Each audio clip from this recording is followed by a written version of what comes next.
Have you ever felt like your organization is just stuck? Stuck using big tech tools with pretty much zero freedom to choose your own? Well, today, we're not just going to talk about that feeling. We're going to hand you the blueprint to actually escape it. And we're going to do it with a really powerful new metaphor that reframes the entire problem and the solution. So, let's get cooking. Okay, I want you to picture this for our whole time together today. The world is one giant, sprawling kitchen. Now, it used to be that everyone had their own little stove, their own unique recipes. But today, a handful of huge companies basically control the whole shebang. So here's our recipe for today. First, we'll take a tour of Big Tech's global kitchen. Then we're going to meet the most important person in this new world, the architect.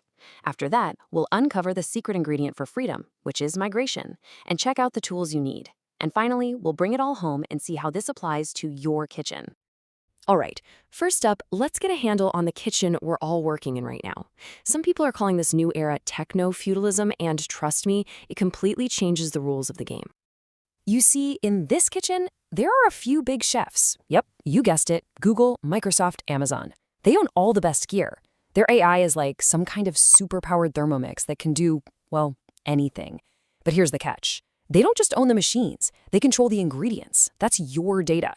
And they ultimately decide what's on the menu. You're basically just a line cook in their massive kitchen. And this really gets to the heart of it. You can have the fanciest machine in the world, the most advanced AI, but if you don't have clear procedures, good ingredients, and a team that knows what it's doing, all you're going to get is a mess. The technology itself is useless without a solid plan. It's not a substitute for structure. And that mess brings us to a brand new crucial role. It's a huge shift in thinking for any leader out there. It's time to stop just managing tools and become something way more powerful, a strategic designer of the entire kitchen. And just look at the difference here. On the left, that's the old way, right? The frazzled administrator, just trying to keep things from falling apart, maybe pushing the latest shiny gadget from one of the big chefs. But on the right, that's the future.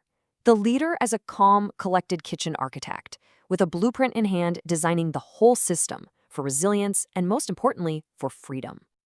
So what's actually on this architect's blueprint? Well, they're not obsessing over which brand of oven to buy.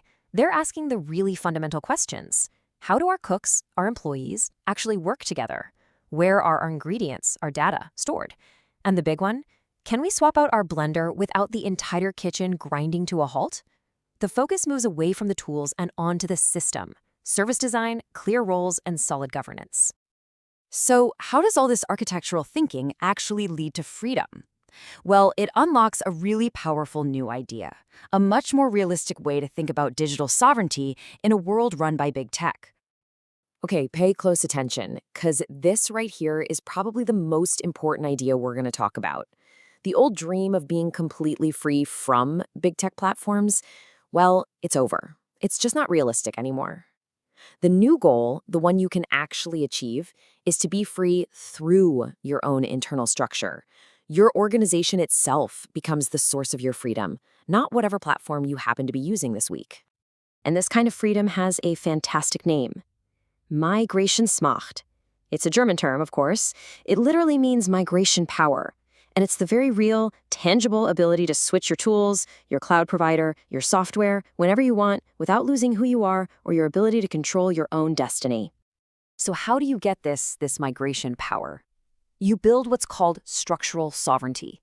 You design your kitchen so well, you make your recipes so clear, and you coordinate your cooks so perfectly that it just doesn't matter what brand of appliance you plug in. You become compatible with any platform, but you are dependent on none of them.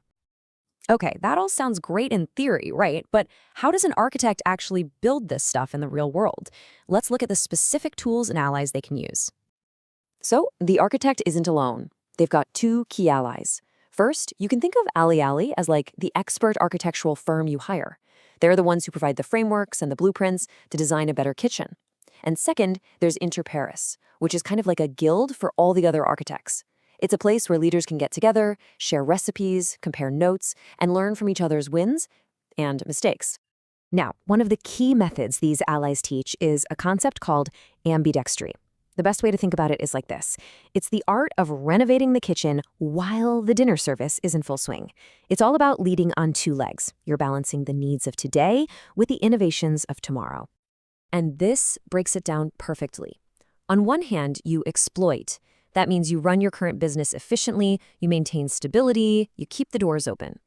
But at the exact same time, on the other hand, you explore. You're experimenting with new recipes, trying out new tools, and actively making change happen.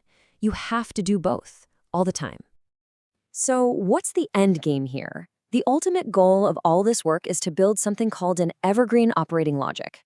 This isn't just a one-time fix. It's about building a kitchen, an organization that's designed from the ground up to constantly adapt, evolve, and learn. Your structure itself becomes a living, breathing thing. Okay, so we've got the problem, the philosophy, and the tools. Now, let's bring it all home. How does this whole kitchen metaphor actually translate to your everyday reality? This table here makes it super clear. The fancy Thermomix, that's your AI or tech platform. The ingredients, that's your data and your processes. The recipe, that's your workflow. Your employees are the cooks, and the kitchen architect, well, that's you. And that word refactoring, that's just a cool engineering term for the art of renovating the kitchen while it's still running. So let's get really practical for a second. I want you to ask yourself this right now. Think about your organization's ingredients, your data. Is it all locked up inside one company's proprietary machine? Or could you, tomorrow, unplug it and use it with a totally different tool? And what about your recipes, your core workflows? Are they so tangled up with one specific piece of software that they'd completely fall apart if you tried to switch? Or are they strong enough to work no matter what oven you're using? That, right there, is the true test of sovereignty. Because at the end of the day, that's the choice. The future doesn't belong to the organizations that just trust the goodwill of the big chefs. It belongs to the ones who invest in their own blueprints, their own clarity, their own structure. That is the only real path to freedom. So I'm going to leave you with one last question. When you get back to your work, take a look around. Look at your processes, your data, your teams. Look at the whole system and ask yourself honestly, is your kitchen built for freedom?